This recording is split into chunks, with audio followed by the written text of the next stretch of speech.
Well, I was just going to say, I found it really difficult to distinguish between the heavenly and the spiritual. Yeah.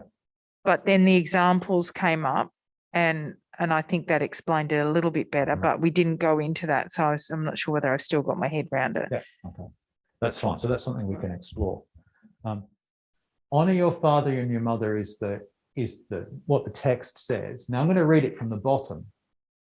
The earthly meaning, we understand father and mother to mean our earthly fathers and mothers, and any individual who acts as fathers and mothers for us. So they're physical people around about us. That's how we regard fathers and mothers. We understand honoring them to mean admiring them and being obedient to them. So that's to put our honor and obedience in another person who fulfills the role of father and mother for us. Okay, that's the earthly meaning. The spiritual meaning, a spiritual angel, though, understands father to mean the Lord and mother to mean the church, and they understand honoring to mean loving. So we're talking now on a bigger scale, a more generally applicable scale. You see, so I'm not talking about the individual who happens to be my father, the individual that happens to be my mother. We're talking more about an organizational level, perhaps, you know, so a much wider sense of the way that these entities, not just individuals, are father and mother to us. Okay, so it's removing the idea of individual in a sense.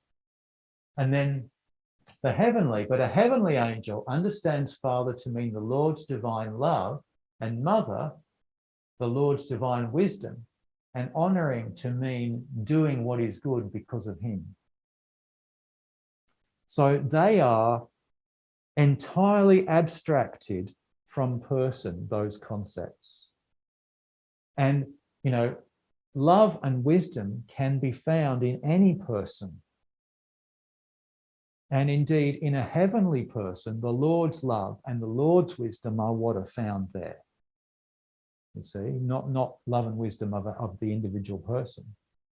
But in showing honor to that person, it's because that they contain the Lord's love in them.